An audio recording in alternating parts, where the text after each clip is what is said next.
எல்லோருக்கும் வணக்கம். Welcome to India temple tour channel. நம்ம சேனலில் பழமையான ஸ்தலங்களும் அந்த தலங்களுடைய வரலாற்று செய்திகளும் பார்த்துக்கிட்டு வரோம். அந்த வகையில் இந்த வாரம் நம்ம பார்க்க போகிறது வேதமே மலையாய் இருப்பதால் இத்திருத்தலம் வேதகிரி என பெயர் பெற்றது. மலை மேல் ஒரு கோயிலும் ஊருக்குள் ஒரு கோயிலும் உள்ளது. இவை முறையே திருமலை கோவில் மற்றும் தாழ கோயில் என்று அழைக்கப்படுகிறது. ஆமாங்க, இன்னைக்கு நம்ம பார்க்க போகிறது ஸ்ரீ வேதகிரீஸ்வரர் கோயில் மற்றும் பக்த வசலேஸ்வரர் கோயில் திருக்கழுக்குன்றம். இந்த கோயிலை பற்றி தான் பார்க்க போகிறோம். இந்த கோயிலானது தேவார பாடல் பெற்ற தொண்டை நாட்டு சிவஸ்தலங்களில் 28வது சிவஸ்தலமாக விளங்குகிறது. இந்த கோயிலை பார்த்தீங்கன்னா அப்பர், சுந்தரர், சம்பந்தர், மாணிக்கவாசகர் இவங்க பாடியிருக்காங்க. அப்புறம் மார்க்கண்டேயர், சம்பந்தர், அப்புறம் அப்பர், சுந்தர, மாணிக்கவாசகர், சேரமான் பெருமான் நாயனார், சேக்கிழார் ஆகியோர்கள் பார்த்தீங்கன்னா உங்களுக்கு இங்கே வழிபட்டிருக்காங்க. அருணகிரிநாதர் இந்த கோயில் முருகனை பற்றி பாடியிருக்காரு. இப்போ நம்ம ஃபஸ்ட்டு பார்க்க போகிறது பக்த வசலேஸ்வரர் கோயில், அதாவது தாழ கோயில். இங்கே கீழே மலைக்கு கீழே இருக்கிற கோயிலை பற்றி தான் பார்க்க போகிறோம். இதுக்கு முன்னாடி நீங்கள் இந்த சேனலை இதுவரை சப்ஸ்கிரைப் பண்ணனா கொஞ்சம் சப்ஸ்கிரைப் பண்ணிவிடுங்க. பக்கத்தில் உள்ள பெல் பட்டன் அழுத்தினா தொடர்ந்து ஒரு என்னுடைய பதிவுகளை நீங்கள் பார்க்கலாம். ஊரின் நடுவே பேருந்து நிலையத்தின் மிக அருகிலேயே சுமார் 12 ஏக்கர் நிலப்பரப்பில் 4 புறமும் கோபுரத்துடன் கூடிய நுழைவு வாயிலுடன் இக்கோயில் அமைந்திருக்கு. 7 நிலை ராஜகோபுரத்துடன் கிழக்கு நோக்கி ராஜகோபுரத்தின் வழியாக நாம் உள்ளே நுழைந்தால் நாம் முதல் பிரகாரத்தை அடையலாம். இப்பிரகாரத்தில் 4 கால் மண்டபம் உள்ளது. வலதுபுறத்தில் உள்ள அலுவலக சுற்றில் அழகிய அஷ்டபுஜ துர்க்கை சிற்பம் இருக்கு. இடதுபுறத்தில் அழகிய சிற்பங்களை கூடிய 16 கால் மண்டபம் உள்ளது. அடுத்து ஒரு கோபுரம் உள்ளது. கோபுரத்தின் இருபுறத்திலும் விநாயகர் மற்றும் முருகர் சன்னதி உள்ளது. வலதுபுறத்தில் நந்தி தீர்த்தம் இருக்கு. 2வது பிரகாரத்தை நாம் வலம் வந்தால் சோமஸ்கந்தர் சன்னதி, மாணிக்கவாசக சன்னதி, பானலிங்கம் இல்லாமல் ஆவுடையார் மற்றும் உள்ள ஆவுடையார் சன்னதி இருக்கிறது. ஏகாம்பரநாதர், தல விநாயகரான வண்டு வன விநாயகர், ஜம்புகேஸ்வரர், ஆறுமுக பெருமான் சன்னதி, அதனைத் தொடர்ந்து அருணாச்சல சன்னதியை நம்ம தரிசிக்கலாம். தாயார் திரிபுர சுந்தரி அடுத்ததாக இருக்கிறாங்க. அப்படியே நாம் தொடர்ந்தால் இரவி திரிபுர சுந்தரி அழகான முன் மண்டபத்துடன் கூடிய சன்னதியில் வீற்றியுள்ளார். கருவறையில் நின்ற கோரத்தில் கிழக்கு நோக்கி அம்மன் திரிபுர சுந்தரி அருட்காட்சி வருகிறார். மதுரையை போன்று திருக்கழுக்குன்றம் தாழக்கோயிலில் அம்மனுக்கே முக்கியத்துவம் தரப்படுகிறது. இங்கு நடைபெறும் உற்சவங்கள் அம்மனுக்கே நடைபெறுகின்றன. சுமார் 6 அடி உயரத்தில் அம்மன் பத்ரபீடத்தின் மீது பத்மபீடத்தில் நின்ற நிலையில் 4 கரங்களுடன் காட்சி தருகிறார். மகா பெரியவர் இங்கு ஸ்ரீ சக்கரம் கொடுத்துள்ளார் என்ற செய்தியும் உள்ளது. திரிபுர சுந்தரி அஷ்டகந்த மொழிகளால் உருவாக்கப்பட்டுள்ளார். எனவே வருடத்திற்கு 3 முறை மட்டுமே முழு அபிஷேகம் நடைபெறும். அவைகள் முறையே ஆடி உத்திரம், நவராத்திரி நவமி மற்றும் பங்குனி உத்திரம் போன்ற தினங்களில் மட்டுமே இங்கே அபிஷேகம் நடைபெறுகிறது. கன்னி ராசிக்காரர்களுக்கு இத்தலம் பரிகார தலமாக விளங்குகிறது. இங்கு ராசி சக்கரம் அம்மன் சன்னதிக்கு எதிரே உள்ள மண்டபத்தின் மேல் விதானத்தில் இருப்பதாய் காணலாம். அம்மனை பார்த்தவாறு வேதகிரீஸ்வரர் இருப்பது ஒரு சிறப்பான விசேஷமாகும். வலமாக மரத்திலான கொடிமரத்தின் முன் நின்றால் வலப்பால் உள்ள அகோர வீரபத்திரத்தை தொழுது துவாரபாலகர்களை வணங்கி உட்சென்றால் உள் சுவற்றில் வலம் வரும்போது சூரியன் சன்னதியும் அதையடுத்து விநாயகர், சுந்தரம் முதலானவராக 63 மூல திருமேனிகளும் அடுத்து 7 சிவலிங்கங்களும் அதனை அடுத்து 63 உற்சவ திருமேனிகளும் உள்ளன. பைரவர் வாகனமின்றி இங்கே காணப்படுகிறார். சதுரபீட ஆவுடையாரில் சற்று பெரிய லிங்க திருமணியாக மிக அழகாக பக்தவத்சலேஸ்வரர் காட்சி தருகிறார். கருவறை கஜபிருஷ்ட அமைப்புடையது. கோஷ்டமூர்த்திகளாக விநாயகர், தக்ஷணாமூர்த்தி, லிங்கோத்பவர், பிரம்மா, துர்க்கை ஆகியோர் உள்ளார். சண்டிகேஸ்வரர் இருக்கிறாரு. மறுபக்கத்தில் தீர்த்த கிணறு இருக்கு. இக்கோயிலுடைய கல்வெட்டுகள்னு பார்க்கும்போது உலகளந்த சோழபுரம் என்று குறிப்பிட்டுள்ளது. தொண்டை நாட்டுக்குரிய 24 கோட்டங்களுள்ள இது களத்தூர் கோட்டத்தை சார்ந்தது. 7ஆம் நூற்றாண்டைச் சேர்ந்த பல்லவர், சோழர், பாண்டியர், ராஷ்டிரகூடர் காலத்தில் கல்வெட்டுகள் கிடைத்துள்ளன. இந்த ஊரில் மிகவும் பிரசித்தி பெற்றது எல்லாருக்கும் தெரியும் பார்த்தீங்கன்னா சங்கு தீர்த்தம். தாழக்கோயிலில் ராஜகோபுரத்தின் எதிரே சற்று தூரம் நடந்து சென்றால் மிக பெரிய கடல் போல இங்கு சங்கு குளம் உள்ளது. 12 ஆண்டுகளுக்கு ஒரு முறை இக்குளத்தில் சங்கு பிறக்கிறது. இங்கு கிடைத்த சங்குகள் ஆலயத்தில் வைக்கப்பட்டுள்ளன.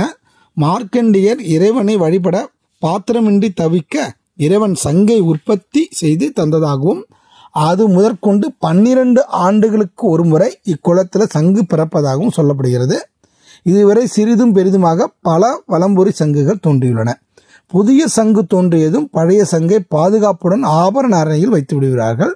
அடுத்ததாக நாம் பார்க்க போகிறது மலைக்கோயிலில் இருக்கிற வேதவிருஷி கோயிலை தான் இப்போ நம்ம பார்க்க போகிறோம். தாழக்கோயிலுக்கும் சங்கு தீர்த்தத்துக்கும் மிக அருகிலேயே இந்த மலைக்கோயில் உள்ளது.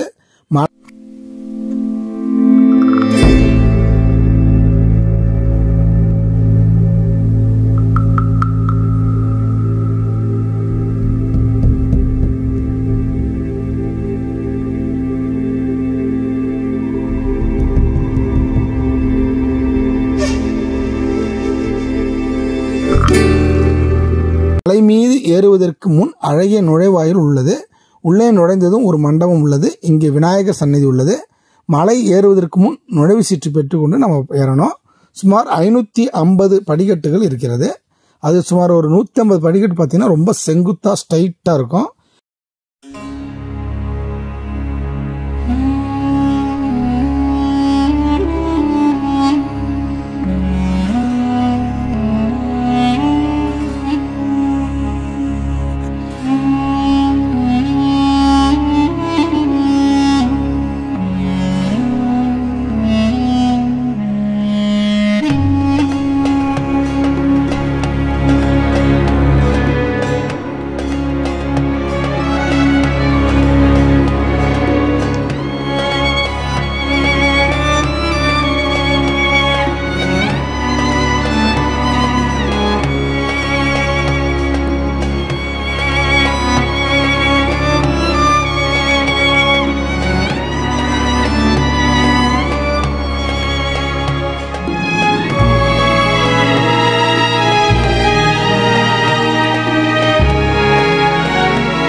நம சிவாய. ஓம் நம சிவாய. ஓம் நம சிவாய. ஓம் நம சிவாய. ஓம் நம சிவாய. ஓம் நம சிவாய. ஓம் நம சிவாய. ஓம் நம சிவாய. ஓம் நம சிவாய. ஓம் நம சிவாய. ஏற முடியாமல் ஏறி வராங்க என் ஒய்ஃபு.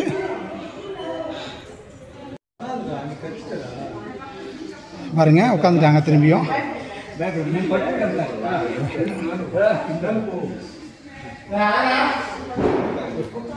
மேலே ஏறியோட நம் மலைக்கோயிலை அடையலாம். மலைக்கோவில் சுமார் 4 கிலோமீட்டர் சுற்றளவும் 500 அடி உயரமும் கொண்டு மலைமேல் ராஜகோபுரமும் ஒரு பிரகாரத்துடன் அமைந்துள்ளது. மூலவர் வாழை பூங்குருத்தி போன்ற சுயம்புலிங்க மூர்த்தியாக வேதகிரீஸ்வரர் என்ற பெயருடன் அம்மன் சொக்கநாயகி என்ற பெயரிலும் எழுந்தருளி இருக்கிறார். அக்கழுகள் பூசித்து பேறு பெற்ற காரணத்தால் கழுக்குன்றம் என்ற பெயர் ஏற்பட்டது. முதல் யுகத்தில் சாபம் பெற்ற சண்டன் பிரசண்டன் என்றும் கழுகுகளும், 2ஆம் யுகத்தில் சம்பாதி ஜடாயு என்னும் கழுகுகளும், 3ஆம் யுகத்தில் சம்புகுந்தன் மாகுந்தன் என்னும் கழுகுகளும், 4ஆம் யுகத்தில் சம்பு ஆதி என்னும் கழுகுகளும் உடைய வழிபட்டு பேறு பெற்றன. மலையில் நாள்தோறும் உச்சி பொழுதில் 2 கழுகுகள் வந்து சில ஆண்டுகள் முன்பு வரை உணவு பெற்று சென்றுள்ளன. இப்போது அவைகள் வருவதில்லை. ஈசனை இத்தலத்தில் இந்திரன் பூஜித்தான். தொடர்ந்து இன்றும் பூஜித்து வருகிறான் என்பதற்கு அறிகுறியாக இம்மலை மேல் உள்ள கருவறை கோபுர கலசத்தின் அருகில் உள்ள துவாரத்தின் வழியாக இடி விழுந்து சிவலிங்கத்தை சுற்றி பரவி பாய்ந்து விடுகின்றன. தாங்கவே முடியாத வெப்பத்தை மறுநாள் கருவறையை திறக்கும் போது காணலாம். தேவாரம் பாடிய மூவரும் இம்மலையை சிவ ரூபமாக எண்ணி அதன் மேல் ஏறுவதற்கு அஞ்சி கீழிருந்தபடியே பதிகம் பாடினர். அவர்கள் அவ்வாறு பாடிய இடம் மூவர்பேட்டை என்று வழங்கப்படுகிறது. இங்கு மாணிக்க வாசகரையும் சேர்த்து 4 கோயில் ஒன்றும் உள்ளது. மலையை சுற்றி 12 தீர்த்தங்கள் அமைந்துள்ளன. இந்த கோயிலில் இன்னொரு பெருமை என்னன்னா, பௌர்ணமி கிரிவலம். வேதமே மலையாக காட்சியளிப்பதால் கிரிவலம் வந்து இறைவன் அருளை பெற வேண்டும் என்று நால்வரால் தொடங்கப்பட்டது கிரிவலம். எனவே இத்தலத்தில் பௌர்ணமி கிரிவலம் மிகவும் சிறப்பு வாய்ந்ததாகவும் இப்போது மாதந்தோறும் பௌர்ணமி அன்று கிரிவலத்தின் போது லட்சக்கணக்கானவர்கள் கலந்து கொள்கிறார்கள். இந்த கோயிலை வலம் வரும்போது வழியில் மருந்து மலைச்சாரல் சஞ்சீவி காற்று வீசும் இடம் உள்ளது. இங்கு அமர்ந்து மூலிகை காற்றை சுவாசித்து பலனடைந்தோர் ஏராளம். 4 மலைத்தொடர்களும் மூலிகைகள் நிறைந்துள்ளதால் அன்றாடம் காலை சங்கு தீர்த்தத்தில் நீராடி இம்மலைத்தொடரை பிரதட்சணமாக வந்தால் மூலிகை காற்றுப்பட்டு தீராத வியாதிகள் கூட போய்விடும் என்ற நம்பிக்கை இன்றும் உள்ளது.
போட்டோ இல்லை. இந்த மலைக்கோயிலிருந்து கீழே இறங்கும்போது பல்லவன் மகேந்திரவர்மன் காலத்திய குடைவரை கோயிலை நம்ம பார்க்கலாம். இதை ஒருக்கல் மண்டபம் குடைவரை கோயில் என்று அழைப்பார்கள். இது சிவனுக்குரிய குடைவரை கோயிலாகும். கிபி 7ஆம் நூற்றாண்டைச் சேர்ந்த இக்குடைவரை கோயில் முக மண்டபத்தின் வடபுறத்தில் முழு தூணின் மேற்சதுரங்க கிழக்கு முகத்தில் மிகவும் சிதிலம் அடைந்து நரசிம்ம பல்லவன் காலத்து கல்வெட்டு ஒன்றும் காணப்படுகிறது. மேலும் இங்கு பல்லவர், சோழர், பாண்டியர் மற்றும் ராஷ்டிரகூட காலத்திய கல்வெட்டுகளும் கிடைக்கிறது. குடைவரை இந்த திருக்கழுக்குன்றம் குடைவரை கோயிலானது இந்திய தொல்லியல் துறை கட்டுப்பாட்டில் அமைஞ்சிருக்கு. இந்த கோயிலில் நிறைய திருவிழாக்கள் கொண்டாடுகிறாங்க. இந்த கோயில் எப்போ திறந்திருக்கும் அப்படின்னா, தாழக்கோயில் வந்து காலை 6 மணி முதல் 12 மணி வரையும், மாலையில் 4 மணி முதல் 8 மணி வரையும், மலைக்கோயில் வந்து தினந்தோறும் காலை 9 மணி 12 மணி வரையும், மாலையில் 4:30 7 மணி வரையும் திறந்திருக்கிறது. இந்த கோயிலுடைய ஃபோன் நம்பரை கீழே டிஸ்கிரிப்ஷன் பாக்ஸில் தரேன், பார்த்துக்குங்க. இந்த கோயிலுக்கு அமைஞ்சிருக்கிற இடம் பார்த்தீங்கன்னா சென்னையிலேருந்து மாமல்லபுரம் செல்லும் வழியில் இருந்து தனியாக பிரியும் சாலையில் சென்றால் இக்கோயில் அடையலாம். செங்கல்பட்டிலிருந்து சுமார் 14 கிலோமீட்டர் தொலைவில் இந்த கோயில் அமைஞ்சிருக்கு. கோயம்பேட்டிலேருந்தும் டி நகர்லேருந்து நிறைய டைரெக்டாக பஸ் இருக்குது. அதே போல் செங்கல்பட்டுலேருந்து நிறைய பஸ் இருக்குது. பக்கத்துலேயே பார்த்தீங்கன்னா உங்களுக்கு திருப்போரூர் முருகர் கோயிலும் இருக்குது, அதையும் நீங்கள் பார்க்கலாம். அப்படியே திருக்கழுக்குன்றம் கோயில், திருப்போரூர், அதுக்கப்புறம் மாமல்லபுரம், திருவிடந்தை, நித்திய கல்யாண பெருமாள் கோயில் எல்லாமே நீங்கள் பார்க்கலாம். எல்லாமே பக்கத்தில் தான் அமைஞ்சிருக்கும். கார் ஈஸியாக எல்லாத்தையும் கவர் பண்ணிடலாம். இதோட இந்த வீடியோவை முடிச்சுக்கிறேன். நெக்ஸ்ட் டைம் இன்னொரு கோயிலை பற்றி பார்க்கலாம். நன்றி, வணக்கம். திருச்சிற்றம்பலம்.